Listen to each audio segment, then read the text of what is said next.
3 taon na kaming kasal, nagbago bigla si Liu Ruyan. Dati, lagi siyang nakasuit, naka-jeans, kaya niyang isuot buong tag-init. Pero ngayon, nagsimula na siyang mag-ayos sa harap ng salamin, nagme-makeup. May mga bagong damit na hindi ko nakikita dati sa wardrobe niya. Mga damit na may bulaklak, mas lalong bumagay sa bewang niyang mas lalong lumalaki. Mas lalo kong napansin ang oras na ginugugol niya sa cellphone. Pag-uwi niya, hawak na niya ang cellphone. Mabilis na gumagalaw ang mga daliri niya sa screen. Minsan, tumatawa siya sa mga effects. Nang marinig niya ang yabag ko, bigla niyang pinatay ang screen. Sa sandaling isinara niya ang screen, palagi kong napapansin ang namumulang tenga niya. Bakit ka naman biglang nag-aayos ngayon? Nagkunwaring casual lang ako. Napatigil siya sa ginagawa niya. Lumingon ang refleksyon niya sa salamin. Umiti siya at sinabi na masyado daw akong lumamanamit. Hindi na ako nagtanong ulit, pero ang pagdududa ko sa isip ko ay parang tumubo na. Hanggang sa isang gabi, nagbihis siya ng damit na iyon na hindi ko pa nakikita dati, yung sexy. Isang light purple na bestida. Naglagay siya ng kaunting makeup. Sinabi niya sa akin, may reunion kami ng mga kaklase, mamaya na ako uwi. Pagkasara ng pinto, kinuha ko ang jacket ko. At hinabol ko siya palabas. Habang sumasakay si Liu Ruyan sa taxi, ang light purple na bestida. Habang dumadaan sa pinto ng sasakyan, pinaandar ko ang kotse. Ang ugong ng makina ay nahalo sa traffic ng rush hour. Ang mga headlight ay naglalabas ng 2 madilaw na ilaw sa daan. Hindi ko napigilan na sundan ang mga ilaw ng pula na taxi. Dumaan kami sa mahigit 10 traffic lights. Sa wakas, huminto ang taxi sa ilalim ng neon sign ng Kitins Den, Rasjin. Habang binubuksan ni Liu Ruyan ang pinto. Nakaupo ako sa kotse, nakita ko ang isang lalaki na naghihintay sa kanya sa labas. Nang makita niya ito, agad siyang lumapit at niyakap si Liu Ruyan. Pinarada ko ang kotse sa tapat na parking lot. Pagkalabas ko, napagtanto ko. Puno ng pawis ang mga palad ko. Ang amoy ng alkohol mula sa lobby ng ISU ay dumating sa akin.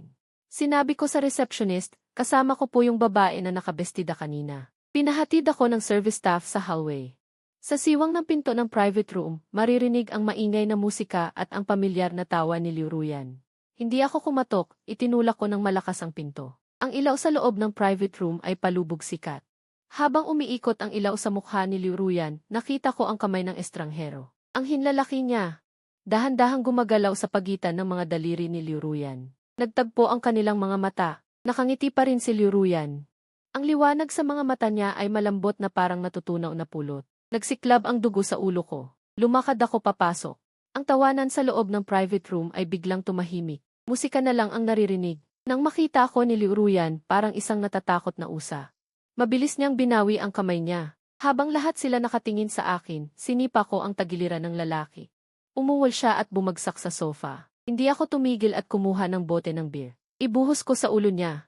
Ang basag na bote sa sahig, kasabay ng sigaw ni Liu Ruyan, ay sumabog. Pang Zeng! Nabaliw ka na ba? Isinampal ko siya sa pisngi. Habang nasampal siya sa pisngi, naamoy ko ang pabango sa dulo ng buhok niya. Ang malinaw at mahinahon na amoy gayon ay parang tinik.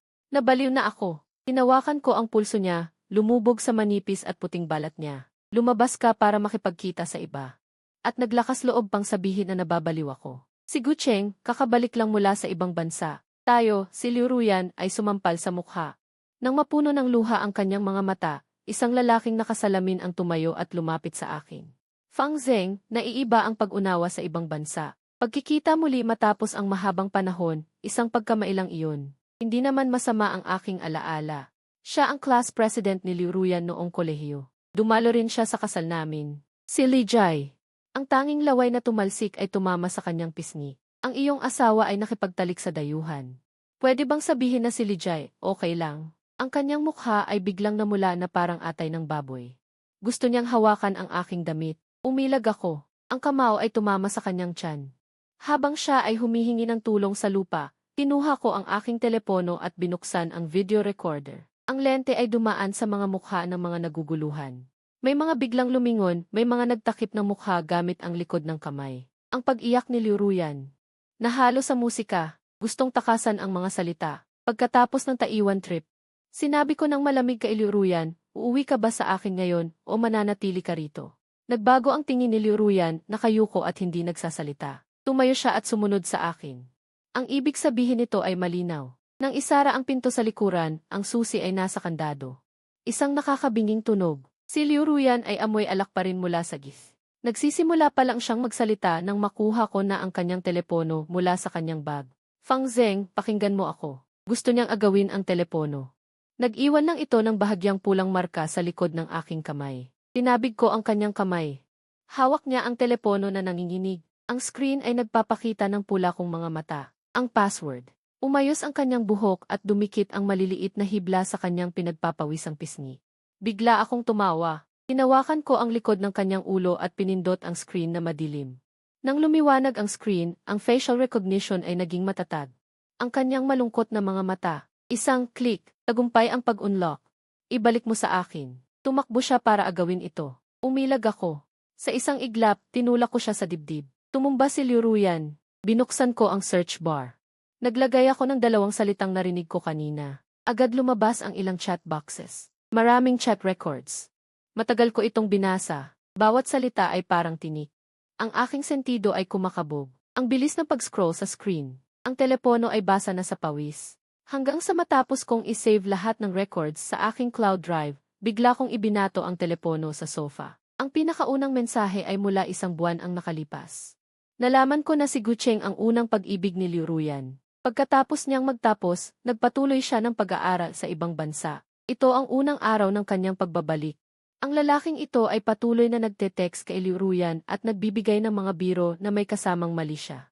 Si Liu Ruyan ay walang kwenta rin, palagi siyang nagrereklamo sa mga kilos ng kabilang partido. Pinupuri niya ang mga kawalan sa iyong kasal, sinasabing hindi ka marunong magmahal, mababa ang iyong pinag-aralan at wala kayong mapag-uusapan. Si Liu Ruyan ay nakaluhod sa sahig, ang kanyang mga balikat ay nanginginig na parang dahon sa hangin ng taglagas. Tinawakan ko ang kanyang buhok at itinulak siya patungo sa kama. Nahulog ang kanyang mga takong sa sahig na may malakas na tunog. Humihingi siya ng pera. Nagrereklamo siya sa aking edukasyon. Ang aking tuhod ay nakadidiin sa kanyang likod, itinutulak siya sa kama. Ako ay nagtapos ng high school at kumuha ng adult undergraduate degree. Hindi kasing galing mo na nagtapos sa isang pangunahing unibersidad. Ngunit kung hindi mo makita ng malinaw ang aking edukasyon, huwag mong sabihin na ang aking regalo ay hindi maganda at huwag mong tanggapin ang aking proposal. Ang kanyang pag-iyak ay nahalo sa pagmamakaawa na lumalabas mula sa unan. Nagkamali ako, Fang Zeng. Ako ay pansamantalang nalilito. Nalilito ako. Hinawakan ko ang kanyang buhok. Pinilit ko siyang itaas ang kanyang ulo. Ang kanyang tingin ay dumaan sa kanyang mukha na may suot pang makeup. Isang mahusay na estudyante mula sa isang pangunahing unibersidad. Hayaan mo siyang gumawa ng ganitong bagay, gusto mo ng pera pero gusto mo pa ring maging malinis. Ang huling piraso ng aking katinuan ay nawala sa kanyang malamig na pagtingin na puno ng luha. Narinig ko ang aking mabigat na paghinga. Mas malakas ito kaysa sa kanyang pag-iyak. Ang kanyang damit ay nahawi dahil sa paghila, nagpakita ng malaking bahagi ng kanyang katawan. Hindi ito nagpababa ng aking galit, sa halip ay mas lalo pa itong nag-alab. Habang ang liwanag ng araw ay tumatago sa mga kortina, naramdaman ni Liu Ruyan ang sakit sa kanyang hita. Inangat niya ang kanyang silk nightgown. Ang pulang marka na nakikita sa salamin ay lumipad sa kanyang balat na parang mga snowflake. Maliwanag at madilim ang mga marka na nakalagay sa ilalim ng kanyang collarbone. Ang bahagi sa kanyang baywang ay malalim na berde. Ito ay mga marka na naiwan kagabi nang siya ay itinulak sa desk. Ang pananakit ng kanyang katawan ay hindi pa nawawala. Isang uri ng lihim na pagkaakit ang umakyat sa kanyang gulugod. Naalala niya ang itsura ni Fang Zeng kagabi. Ang kanyang buhok, na karaniwang maayos, ay nakalugay sa kanyang noo. Ang kanyang bibig ay bahagyang nakabukas, ang kanyang paghinga ay mabigat na parang apoy. Hindi siya mukhang ang tapat na lalaki na naghahanda ng almusal para sa kanya sa kusina. Ang halos mapanirang lakas ay nagparamdam sa kanya ng pagkalito, na parang nakikita niya ang sarili noong tag-araw 3 taon na ang nakalipas, na itinulak sa puno. Noong panahong iyon, nakasuot siya ng puting damit, ang palda ay humahampas sa hangin. Ngunit nakapulupot pa rin siya sa kanyang leg. Napakaganda noong kami ay nagmamahalan.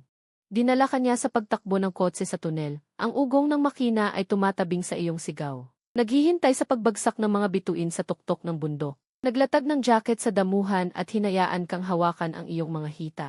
Sa neon light ng bar, pinindot niya ang iyong ibabang labi at hinalikan ka, na uminom ng kalahating baso ng Blue Lagoon para sa iyo. Habang ang alak ay dumadaloy sa iyong damit. Ang kanyang halik ay bumagsak. Ang mga bagay na ito. Ang dati mong mabait na pagkatao ay hindi kailanman nangahas na isipin. Si Fang Zeng ay pumasok sa iyong buhay, parang isang nakakagulat na regalo na may pampasabog. Sinasabog ang iyong higit sa 20 taon ng maayos na buhay. Nahulog ka sa kanya ng buong puso.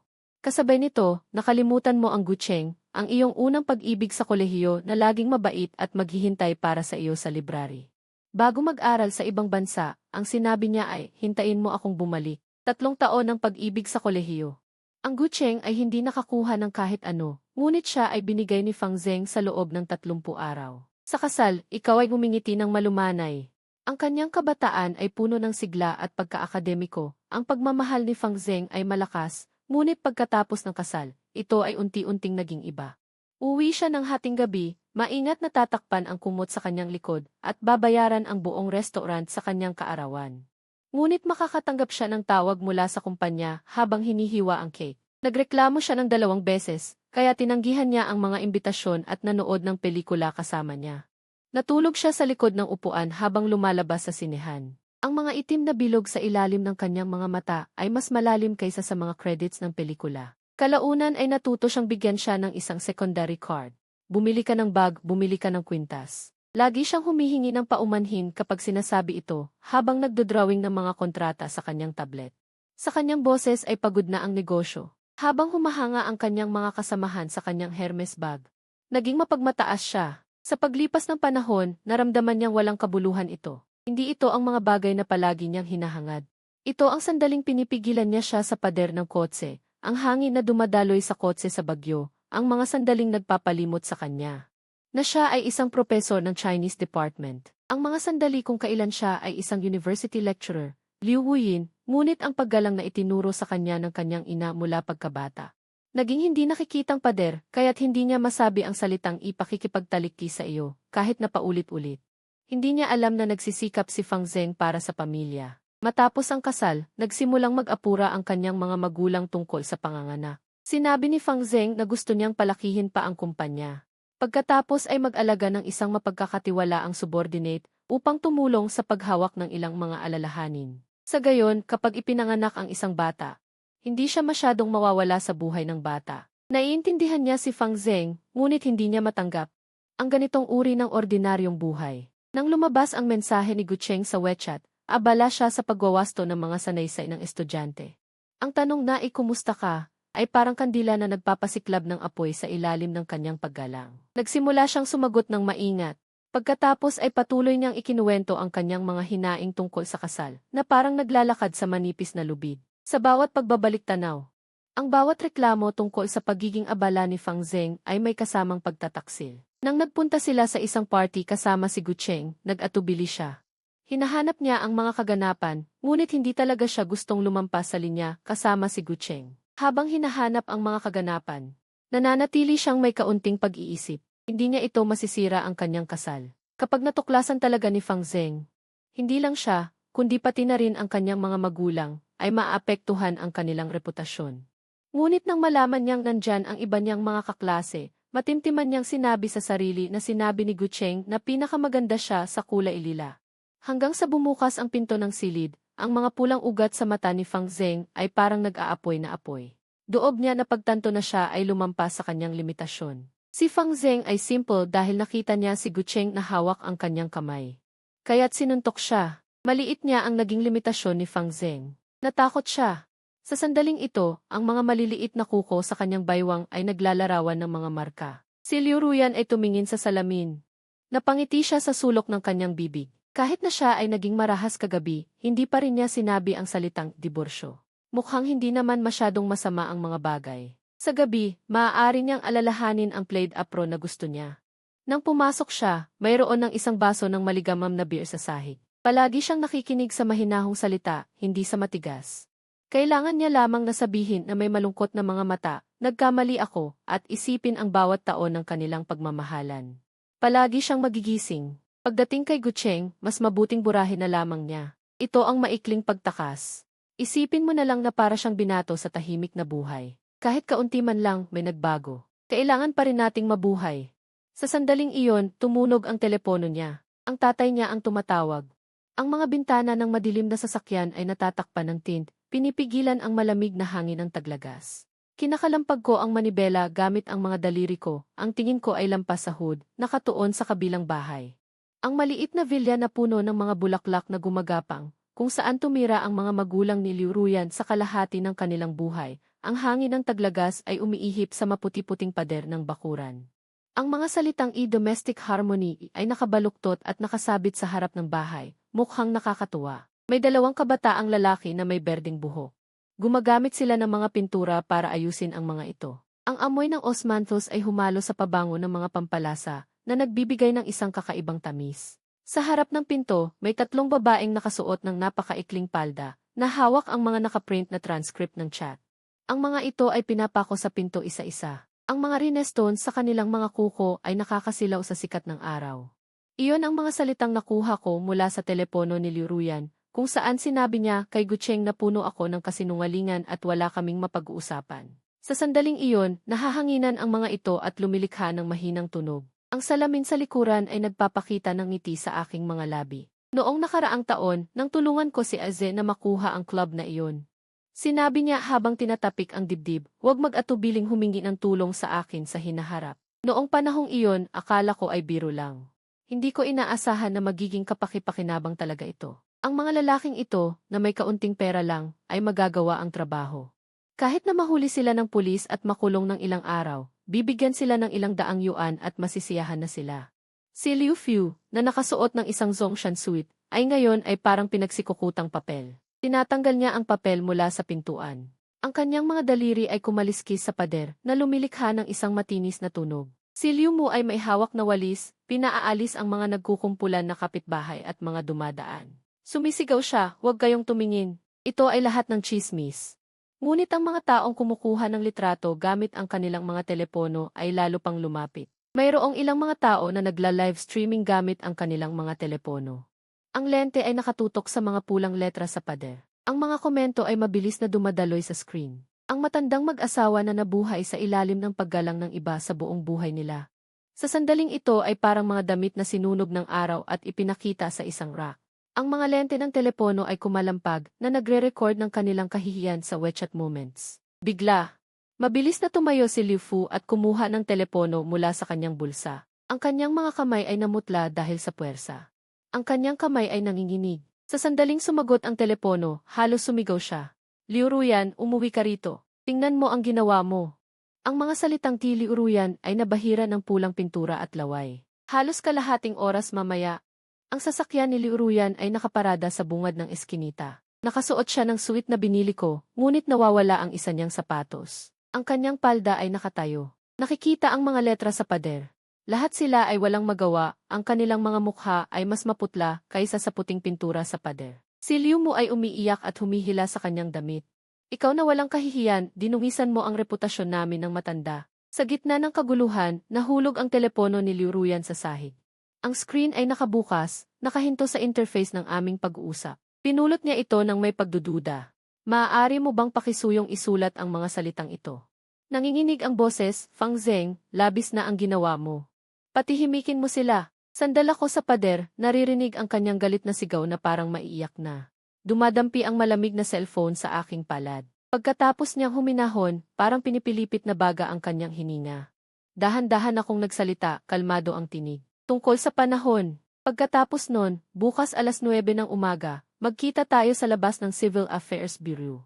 Ang divorce papers, ipapagawa ko sa abogado ko. Pusa kang aalis ng walang dala. Pipirma ka lang. Lumipas ang ilang segundo ng katahimikan sa linya, kasunod ang mas matalas na pagtangis. Fang Zeng, hindi mo pwedeng gawin sa akin to. Wala akong kinalaman kay Gucheng, wala. Tumawa ako at binaba ang bintana. Hindi na ako makikipag-usap pa kay Liu Ruyan. Gusto mo bang maghanap ako ng mga reporter para maka-interview sa mga magulang mo? Isang professor sa Chinese, isang head ng high school group. Ano ang masasabi ninyo sa pagpapalaki ng babaeng walang kahihiyan? Biglang tumigil ang tinig ni Liu Ruyan na palitan ng mapagkunwaring pandidiri. Naiisip ko ang hitsura niya ngayon. Siguradong kinakagat niya ang kanyang labi, may luha sa kanyang mga mata. Tulad ng dati kapag nagkakamali siya. Ngunit hindi na ito gagana. Isang araw ang ibibigay ko para mag-isip ka. Tiningnan ko ang relo ko. Alas 9 bukas ng umaga. Pagkalampas nito, pagsisihan mo. Pagkatapos kong sabihin iyon, binaba ko ang telepono at pinaandar ang sasakyan. Sa rearview mirror, papalayo ng papalayo ang maliit na bahay na puno ng ivy. Ang pulang tinta sa kahoy di. Ang apoy ay nasusunog. Kinabukasan ng umaga, sa labas ng Civil Affairs Bureau. Nakasandal ako sa poste ng pinto, ang abogado ay nasa tabi, inaayos ang mga dokumento. Nang lumitaw si Liu Ruyan, may natitira pa siyang putik mula kahapon. Ang kanyang makeup ay kumalat, may mga mansa sa ilalim ng kanyang mga mata. Nang makita niya ako, napaatras siya ng 2 hakbang. Sa susunod na sandali, bigla siyang lumuhod sa sementadong lupa. Ang tunog ng pagbagsak ng kanyang mga tuhod sa lupa ay nagpatigil maging sa mga security guard na tumingin. Pang Zeng, talagang wala akong ginawa. Hinawakan niya ang lailayan ng aking pantalon, ngunit hindi ko siya pinansin. Bumalik lang si Gucheng. Nakita lang namin siya isang beses. Hindi man lang kami nagkalapit. Tumingin ako sa kanyang magulong buhok. Isang nakalulungkot na tinig ang lumabas sa kanyang lalamunan, may pagmamakaawa. Alam ko, malinaw ang timeline sa mga chat logs. Dumating si Gucheng noong nakaraang araw pa lang ng hapon. Sumunod ako kay Liu Ruyan paglabas niya ng bahay. Kahit na mayroon siyang ganitong intensyon, wala siyang oras. Kung may nakasama na siya, hindi ko siya hahawakan noong nakaraang gabi. Dumi na ako. Dumating si Ji at Gian, Liu, maayos ang kanilang kasuotan. Nakatayo sila 10 metro ang layo. Ang kanilang mga mukha ay kulay abo na parang abo. Ang kanilang mga mata ay nagpapalitan sa pagitan namin ni Liu Ruyan. Hindi ko maiwasang maalala ang pagpunta nila 3 taon na ang nakalipas. Nang tumingin sila sa akin, parang nagbebenta sila ng mga produkto, mapili. Parang may amoy basura sa buong katawan ko. Dumi nila ang kanilang mga karangalan. Nang malaman nila ang aking huling taon sa high school at ang pagkamatay ng aking mga magulang, tiningnan nila ako na parang may kakaiba sa akin. Kung hindi pa kasal si Liu Ruyan sa akin noong panahong iyon, isasara ng matatandang ito ang pinto. Ang tinig ni Gen, Liu ay parang binasag na papel. Bago pa siya makapagsalita, pinigilan ko siya ng tingin ko. Naglakas loob ako at diretsong hinawakan ang baba ni Liu Ruyan, pinilit siyang tumingala. Ang kanyang mga luha ay kumalat sa kanyang mukha. Nakahalo ang maskara, nag-iwan ng itim na marka. Ang pinapunta ko, naroon na sa ilalim ng opisina ng tatay mo. May 2 pa sa harap ng high school ng nanay mo. Gusto kong malaman ng buong school kung paano nagrereklamo ang kanilang anak tungkol sa asawa niyang walang alam sa kultura at pag-ibig. O kung nanliligaw ang ibang lalaki. Si Fang Zeng, si Liu Fu, sumugod ng kalahating hakbang. Lahat sila ay nasa 800. Hindi ko sila pinansin. Kinuha ko ang cellphone ko, binuksan ang screen. 1 minuto. Kung hindi ka pumirma, ipapasulat ko sa mga taong iyon ang mga chat record bilang mga tula at ipapalibot sa harap ng school nyo.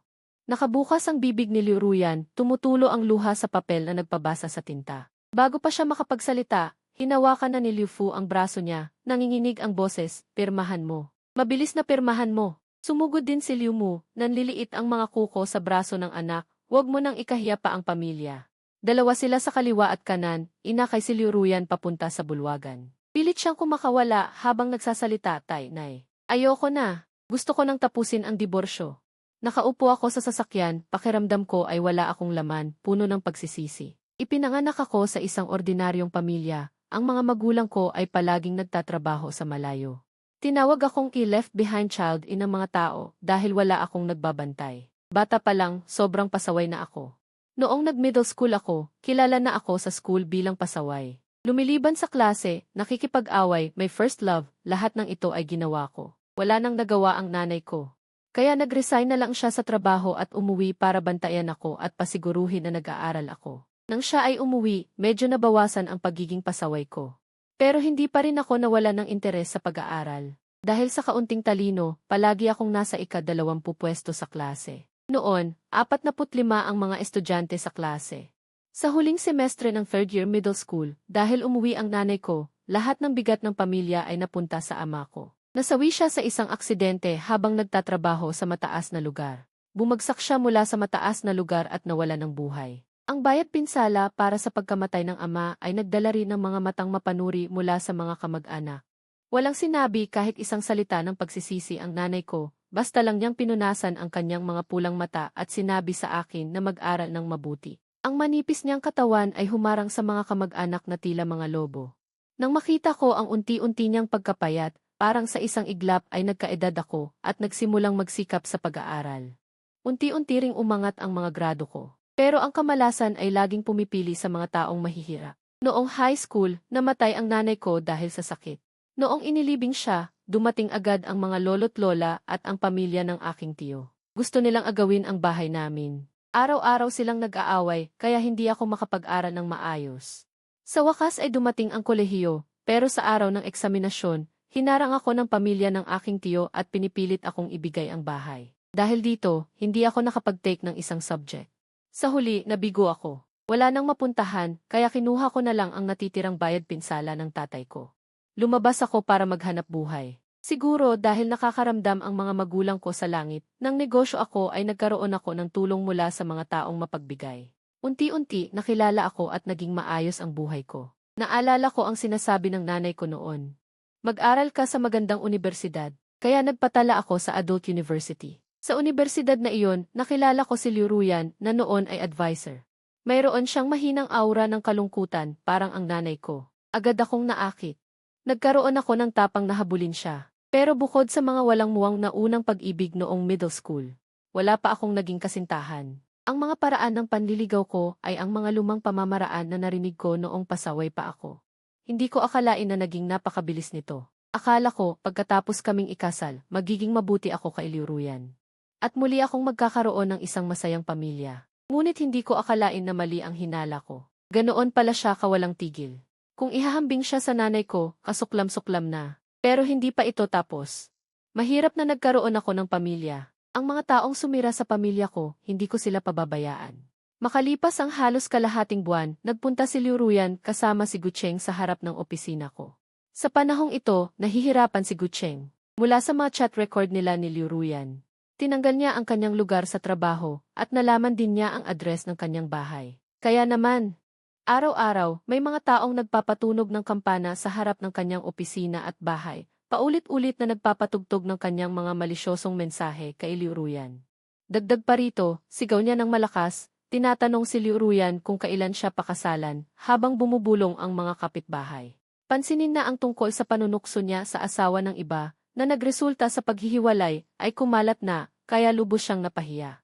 Ang kumpanyang kinalakihan niya ay nagtanggal sa kanya dahil sa hindi magandang pag-ugali.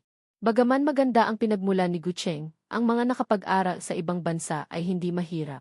Kahit na wala siyang trabaho, hindi siya magugutom, ngunit ang aking kasuklam-suklam na paraan ay nagdulot sa kanya ng kahihiyan sa harap ng kanyang mga kamag-anak at kaibigan. Nang makita ko ni Liu Ruyan, halata na kumikislap ang kanyang mga mata. Hinanap siya ni Gucheng. Hindi niya gustong bumalik sa kaguluhan na ito, ngunit dahil sa patuloy na pagpupumilit ng kabilang panig, dinala niya rin ito upang makita ako. Agad na nagpunta si Gucheng sa punto, tinatanong kung paano siya pakakawalan. May bahid ng hinaing sa kanyang tono. Noong una, nagkaroon sila ng relasyon ni Liu Ruyan sa loob ng 3 taon. Ang kabilang panig ay palaging nangungutya sa kanya sa pamamagitan ng pagbibigay ng mga pabor. Nang siya ay bumalik, nais niyang bumawi para sa kanilang paghihiwalay. Nang malaman niya na hiwalay na si Liu Ruyan, natakot siyang siya ay pagkakaguluhan, kaya hindi na sila nag-usap pa. Para sa kanya, ang isang babaeng ikalawang kasal ay hindi nakarapat-dapat sa kanya. Hindi niya inaasahan na hindi pa rin ako titigil. Kung magpapatuloy pa ang ganito. Maliban kung lumipat siya sa ibang lungsod, hindi na siya makakabalik sa lungsod na ito. Ngunit kung lumipat siya sa ibang lugar, hindi niya kakilala ang lugar at siguradong hindi papayag ang kanyang mga magulang, lalo na't marami siyang kamag-anak. Hindi niya maaaring putulin ang lahat ng relasyon sa bawat isa. Tungkol naman sa pagtawag sa pulis, hindi pa niya nagagawa. Ang mga gawa ng mga taong ito ay katumbas lamang ng pagkuha sa kanila at pagbibigay ng verbal na pagtuturo. Tungkol naman sa paghihiganti, matapos maranasan ito ng 2 beses, wala na siyang lakas ng loob. Hindi ko nais na paliguin pa. Hanggat magpakasal ka kay Liu Ruyan, hihinto na ang panunukso sa iyo. Sa mga salitang iyon, parehong natigilan si Gucheng at Liu Ruyan na parang napako sa kinatatayuan. Si Liu Ruyan ang unang nakarecover at sumigaw siya, "Fang Zeng, ano ang ibig mong sabihin? Ako ang iyong asawa, ang iyong kasalukuyang asawa," malamig kong itinama. Kinuha ko ang aking telepono, binuksan ang chat history, at binasa ang mga mensahe ni Gucheng noon, salita-salita. Kung hiwalay ka na, siguradong pakasalan kita. Pagkatapos ay binasa ko rin ang tugon ni Liu Ruyan. Bagaman ang aking asawa ay hindi gaanong emosyonal, mabuti pa rin siya sa akin. Tiningnan ko si Liu Ruyan at may malamig na ngiti sa aking mga labi. Naging pabigat ba ako sa iyo? Kung gayon, dahil kayo ay may pag-ibig sa isa't isa, at ang isa ay may pagmamahal, bakit hindi ko kayo pagbigyan? Parehong natigilan sina Gucheng at Liu Ruyan sa aking mga salita. Si Liu Ruyan ang unang nakarecover at sumigaw siya, Fang Zeng, ano ang ibig mong sabihin? Hindi makapaniwala ang mga mukha ni na Gucheng at Liu Ruyan. Nagbigay ako ng mas prangkang pahayag, halos hindi maitago ang pang-aasar sa aking tono. Gusto ko lang makita kung hanggang saan ninyo kayang sirain ang buhay ninyo, kayong dalawang masasamang lalaki na nagdaramdam kapag nakikita ang isang babae. Ang kulay ng mukha ng dalawa ay biglang naging maputla. Hindi ko sila binigyan ng pagkakataong magsalita muli, nag-iwan lang ng isang tanong, kailan kayo magpapakasal? Pang-aasar ko ang mga tao ninyo. Aalis na ako. Pagkatapos kong tumalikod at umalis, parang tumigil ang hangin sa likuran ko. Makalipas ang isang buwan, muli akong kinontak ni na Gucheng at Liu Ruyan. Sa panahong ito, para lalo silang bigyan ng pressure, kumuha ako ng 2 lokal na streamer. Pinabantayan ko sila sa labas ng paaralan ng ama ni Liu at ina ni Liu. Habang nagla-livestream ang mga streamer na may hawak na mga cellphone, palagi nilang binabanggit ng hindi sinasadya sa kamera ang tungkol sa pangangalunya ng anak ng isang tao. Naging sanhi ito ng pagdami ng mga mag-aaral at guro na nagkukumpulan at nag-uusap. Nabalisan ng husto ang 2 matanda. Sa pagkakataong ito, malinaw na dumating sila para makipagkasundo. Sa 2 masama, piliin ang mas maliit. Para kay Gucheng, kumpara sa paglipat ng buong pamilya sa isang kakaibang lungsod at pagsisimula muli. Tila hindi rin naman mahirap tanggapin ang pagkuha kay Liu Ruyan. Si Liu Ruyan naman ay may ibang plano sa kanyang isipan. Kung magpapakasal muli siya, hindi tiyak na makakahanap siya ng tao na mas mabuti ang kondisyon kaysa kay Gucheng. Pagkatapos ng lahat, bagaman ang pamilya ni Gucheng ay hindi kasing yaman ng kanyang dating asawa, sila ay nasa middle class pa rin. Higit pa rito, ang mga magulang niya ay tumaas ang blood pressure dahil sa kanyang mga kilos nitong mga nakaraang araw. Hindi na nila kaya at hindi na rin sulit. Matagal na niyang pinagsisisihan na dapat hindi siya nagkaroon ng affair para sa panandali ang kasiyahan at lalong hindi dapat talaga siya nakipagkita kay Gucheng. Ngayon, ang halagang ibinabayad ay napakalaki na. Pumapayag kami, pero kailangan ninyong pangako na hindi na ninyo guguluhin ang pamilya namin. Unang nagsalita si Gucheng, may pagpigil na sama ng loob sa kanyang boses. Sa panahong ito, ang kanyang pamilya ay nabahala. Nalaman ng kanyang mga magulang na siya ay mula sa ibang bansa. Ang unang bagay na ginawa niya ay akitin ang asawa ng ibang tao. Lubos siyang nadismaya sa kanya. Hindi ako nagsalita, sa halip ay kinuha ko ang aking cellphone at tinawagan ang lalaking medyo nababaliw na nagbabantay sa bahay ni Gucheng araw-araw. Binuksan ko ang speakerphone, pwede ka nang umalis. Hindi mo na kailangang bantayan. Narinig ko ang isang malinaw na tugon mula sa kabilang linya. Ibinaba ko ang telepono.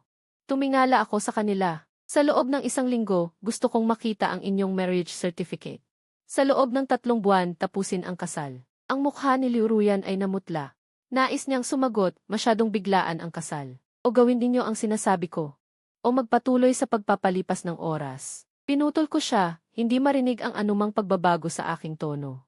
Maaari kayong pumili. Nagsikip ang kamao ni Gucheng, direktang nanlamig ang kanyang mukha. Pagkatapos ng ilang sandali ng katahimikan, malakas siyang tumango, sige, pumapayag kami. Tumingin siya kay Liu Ruyan na may halong komplikasyon sa kanyang mga mata, may galit at pagtanggap. Gumawa ng galaw si Liu Ruyan sa kanyang labi, ngunit sa huli ay hindi na siya nagsalita, tanging ibinaba na lamang niya ang kanyang tingin. Ang mahahabang pilikmata ay nagtatago sa emosyon sa ilalim ng kanyang mga mata. Tumingin ako sa 2 lalaki at babae na may iba't ibang motibo sa harap ko. Wala akong gaanong nararamdaman. Sila mismo ang sumira sa aking buhay. Ngayon, hayaan ninyo silang tikman ang bunga ng kanilang mga itinanim. Ito ay simula pa lamang. Pagkatapos makuha ni na Liu Ruyan at Gucheng ang kanilang marriage certificate, agad ko siyang kinontak. Sa mga panahong ito, pinabantayan ko si Liu Ruyan. Sila at si Gucheng ay nagkakilala dahil sa masamang espiritu at nagkaroon ng sama ng loob. Natural, wala silang malapit na kilos. Nang matanggap ni Liu Ruyan ang aking imbitasyon, nagulat siya. Ngunit pinilit niya ang sarili. Sa isang coffee shop, nagkaharap kami. Una, pinakita ko sa kanya ang isang balita tungkol sa isang lalaking nakadiskubre na ang kanyang asawa ay may relasyon sa isang give-it instructor. Nag-file siya ng divorce at humiling ng half ng property. Ngunit ang babae, na kumuha ng divorce papers, ay biglang nagbago ang isip at iginiit na hatiin ang kalahati ng property. Nagalit ang lalaki at ipinost ang video ng kanyang pagtataksil sa kanilang family group. Dahil sa kahihiyan, nagpakamatay ang babae. Pagkatapos ay kinasuhan ng mga biyenan ang lalaki, ngunit sa huli ay napawalang sala siya dahil ang family group ay may 6 na miyembro lamang. Hindi ito itinuring na publikong pagpapalaganap. Unti-unting naging seryoso ang mukha ni Liu Ruyan at mahigpit niyang hinawakan ang tasa ng kape. Maliwanag na hindi niya naintindihan ang layunin ko sa pagpapakita ng balitang ito. Hindi ko siya binigyan ng maraming oras para mag-isip, kinuha ko ang aking telepono. Una, pinakita ko ang screenshot ng ticket footage. Sa larawan, siya at si Gucheng ay nagkayap sa labas. Magkayap sila sa isang intimate na paraan. Pagkatapos, nag-swipe ako sa susunod na larawan. Suot niya ang parehong damit. May mga pasa sa katawan niya at ang damit niya ay gusot. Ang mga larawan ay malinaw na nakikita. Biglang nagliyab ang mga mata ni Liu Ruyan sa galit habang nakatingin sa akin. Mahigpit siyang humihinga. Pang Zeng, ano ba ang gusto mong mangyari? Napakasimple. Dahan-dahan kong isinara ang aking telepono. Tahimik, ngunit may di matitinag na presyon. Hindi mo siya pahahawakan kay Gucheng kung wala ang pahintulot ko. Naghintay ako ng sandali. Habang nakikita ko ang kanyang nanlalatang, maputlang mukha, sabi ko, kung hindi, ang mga larawang ito ay mapupunta sa telepono ng iyong ama bukas. Mahigpit na kinagat ni Liu Ruyan ang kanyang labi na naging maputla dahil sa puwersa. Sa wakas, malungkot niyang ipinikit ang kanyang mga mata. Ang mahahabang pilik mata ay nabasa ng kaunting luha. Isang araw bago ang kasal ni Liu Ruyan, muli ko siyang inanyayahan. Nang makita niya ako, may bahid ng pagkabalisa sa mga mata ni Liu Ruyan, ngunit pinilit niyang maging kalmado. Hindi ko siya binigyan ng pagkakataon para sa karagdagang pagbati, at hinila ko siya papasok sa isang hotel room na nakabook na. Sa simula, nagpupumigla si Liu Ruyan, tinutulak ako ng kanyang mga kamay at sumisigaw. Fang Zeng, nabaliw ka na ba? Magpapakasal na ako bukas. Ngunit ang puot sa aking puso ay parang nagliliyab na apoy. Sino ang magmamalasakit sa ganyan? Pagkatapos ng ilang paglalaban, unti-unti siyang nawalan ng lakas at ang kanyang pagtutol ay naging malumanay. Hindi ko alam kung kailan. Hindi na siya lumaban at naging kakaiba ang kanyang kooperasyon. Ang pagbabagong ito ay nagdulot ng pagtataka sa akin, ngunit wala akong panahon para maglinis. Ang isang kakaibang pambungad na laban ay naganap. Matapos, humihingal ako. Mula sa bedside table, kinuha ko ang isang maliit na bote ng baso na may walang kulay na likido at inabot ito kay Liu Ruyan. Bukas ng gabi, humanap ka ng pagkakataon na inumin ito. Namutla si Liu Ruyan at natakot na tumingin sa bote. Ang kanyang tinig ay nanginginig. Ano ito? Hindi kaya ito ay lason? Talagang hindi ko gagawin yan. Nakita niyang ayaw ko, tumingin ako sa kanya. Direkta akong humawak sa baba niya, pinuwersa kong buksan ang bibig niya, at binuhusan ko ng likido. Nagpupumigla si Liu Ruyan ng husto, at patuloy siyang umubo, pero ang likido ay dumaloy pa rin sa lalamunan niya. Hindi nagtagal, gumana ang gamot. Naging malabo ang mga mata ni Liu Ruyan, at uminit ang katawan niya, kaya nilapitan niya ako. Ganito, muli kaming nahulog sa pangalawang paglalaban. Pagkatapos nito, nakasandal ako sa headboard, nagsindi ng sigarilyo, at nagtanong ng walang pakialam. Ito ay pampatulog, walang masamang epekto. Narinig ni Liu Ruyan. Kinagat niya ang labi niya, puno ng pagtanggi, ngunit sa huli ay tumango siya. Ibig sabihin, pumayag siya. Kinabukasan ng gabi, bumalik si Liu Ruyan at Gucheng sa bagong bahay. Pagkatapos magkalat ng ice shell, ayon sa plano, inihalo ni Liu Ruyan ang gamot sa tubig ni Gucheng. Mabilis na gumana ang gamot, uminit ang buong katawan ni Gucheng, at namula ang mukha niya. Patuloy niyang sinisigaw ang Ruyan, Ruyan. Sa sandaling ito, lumabas ako kasama si Baiwan sa pintuan ng kwarto. Binuksan ni Liu Ruyan ang pinto at nakita niya si Baiwan sa tabi ko, na may pagkakapareho sa anyo at tindig. Puno ng pagkagulat ang mga mata niya. Si Baiwan ay inatasan kong hanapin ni Eze. Si Eze ay may bar at club. Sa mga lugar na puno ng iba't ibang uri ng tao, mahirap makahanap ng babaeng may dik. Hindi ito mahirap. Lumapit si Baiwan kay Gucheng at niyakap siya. Napakalakas niyang naglabas ng itim na puntas at tinakpan ang mga mata ni Gucheng, pagkatapos ay binigyan niya ito ng halik. Nalilito si Gucheng, iniisip na si Liu Ruyan ang nasa harapan niya. Mahigpit niyang hinawakan si Baiwan. Sumagot siya ng masigasig. Inila ko naman ang kamay ni Liu Ruyan at pumasok sa katabing kwarto. Pagkatapos, nakita ko ang mga bakas na ginawa ko sa katawan ni Liu Ruyan. Niyakap ko siya sa tenga at bumulong sa kanya. Ipinadala ko rin ang ilang sugat sa sarili ko. Naginawa ko sa sarili ko sa mga magulang ni Gucheng. Pagkatapos lumipat si Liu Ruyan pa uwi. Hindi niya nakayanan ang panunumbat ng kanyang mga magulang, kaya lumipat siya pabalik. Bago siya ikasal, bumili siya ng maliit na apartment. Ito ay napakaginhawa para sa amin na maglilihim. May nangyari ring masaya sa panig ni Gucheng. Sa araw ng kasal, dahil sobrang nalasing siya, nahinuha niya na talaga siyang nakipagtalik kay Liu Ruyan. Ngunit hindi niya inaasahan na magiging ganoon siya kahigpit. Ang pagpapakasal kay Liuruyan ay sapat na nakakainis, hindi niya inaasahan na pagkatapos lang ng kasal ay lumipat siya palabas at ayaw bumalik. Nang malungkot siya, nagpasya siya.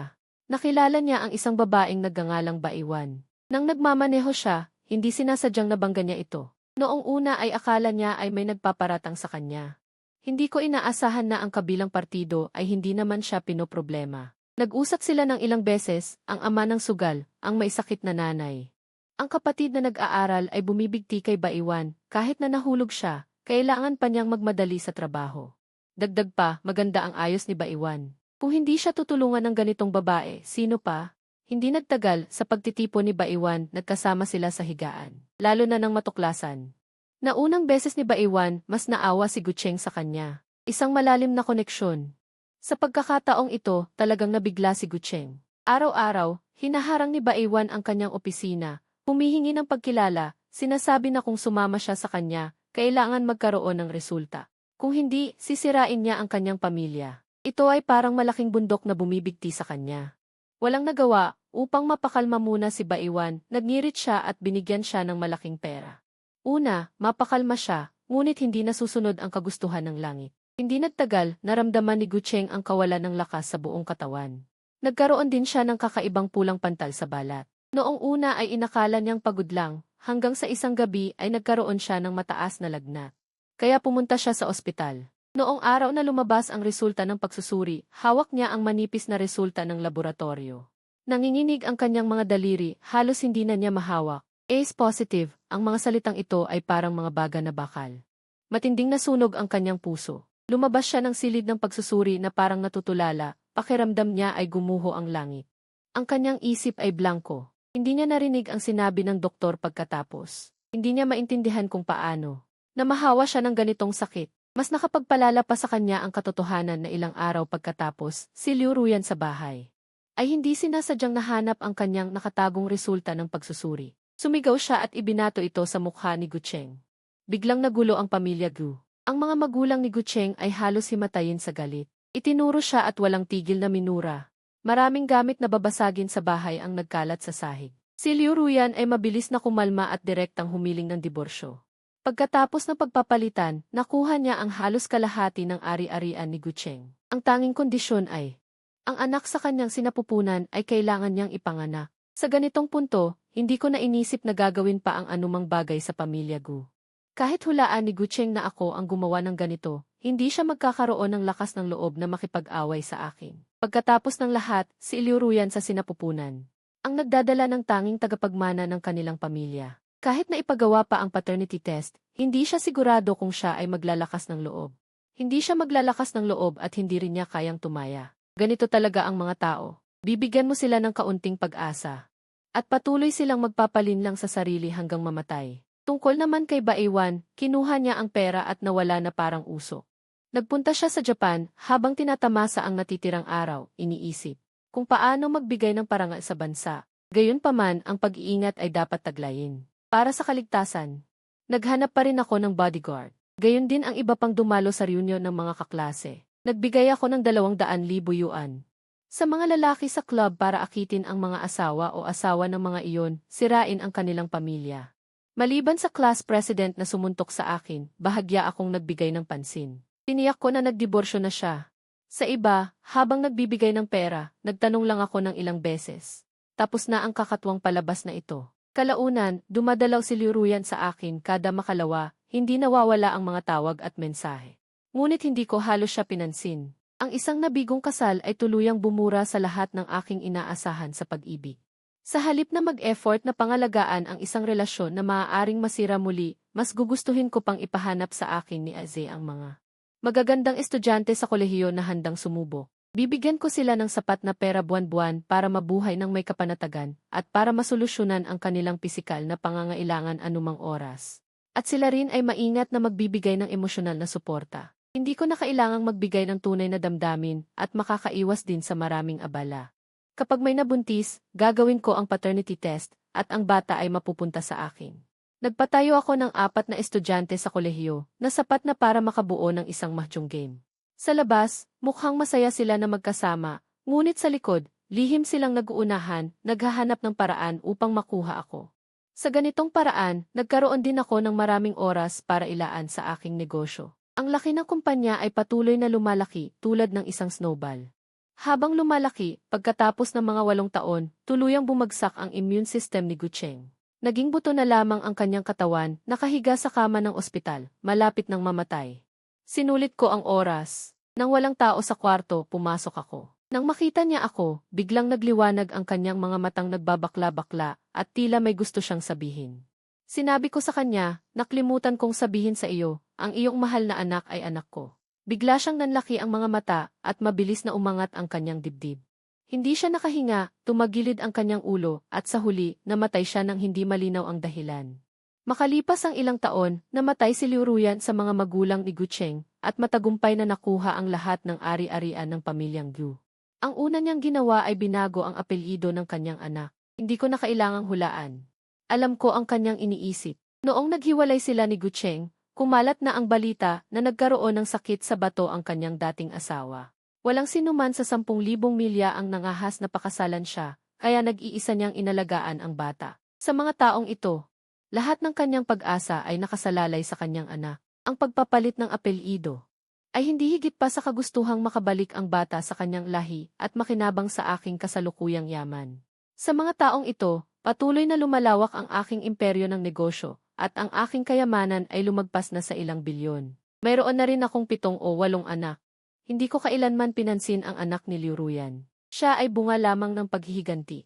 Hindi ba't sinasabi na ang mga bata ay bunga ng pag-ibig? Sa pagitan ni Liu Ruyan at ko, mayroon lamang plano at paghihiganti. Hindi maaaring magkaroon ng anumang pag-ibig, kaya hindi ko gaanong pinahahalagahan ang batang iyon.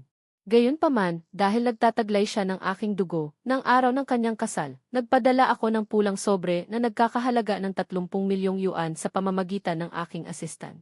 Tungkol naman sa pagdalo mismo, hindi na kailangan. Ang ilang relasyon, mula pa sa simula ay itinalaga lamang na magkaroon ng malayo na distansya, tulad ng 2 linya na hindi magtatagpo. Malamang na naintindihan ni Liu Ruyan ang ibig kong sabihin at hindi na siya muling naghanap pagkatapos noon. Pangontra ko,